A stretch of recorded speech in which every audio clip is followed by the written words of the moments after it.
সন্তানকে দেওয়া মায়ের মহামূল্যবান একটি কথা। সেদিন মা হঠাৎ বলেছিলেন, শোন বাবা, কখনো যদি নিজের পছন্দে বিয়ে করিসও, তাহলে স্ত্রী হিসেবে একটা সুন্দর মুখের থেকে একটা হাসি মাখা মুখকে প্রাধান্য দিস। পরে যখন বসের বকা খাবি, বাজারে দর কষাকষি করে বাসে ঝুলে 30 মিনিটের রাস্তা 2 ঘন্টায় অতিক্রম করে বাড়িতে ফিরবি, তখন দরজায় তোর সবচেয়ে বেশি প্রয়োজন হবে হাসি মাখা মুখের নারীর, যেই না ক্লান্ত মুখ দেখে তোকে একজন বাচ্চার মতো আগলে নেবে।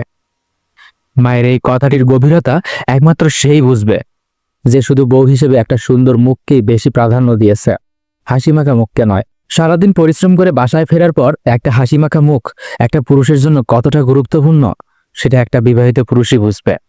মায়ের দেয়া এই উপদেশটি যদি আপনার ভালো লেগে থাকে, তাহলে মাকে নিয়ে কমেন্টে একটা লাইন লিখে যান। আর যদি মাকে ভালোবেসে থাকেন, তাহলে ভিডিওটিতে একটা লাইক করবেন।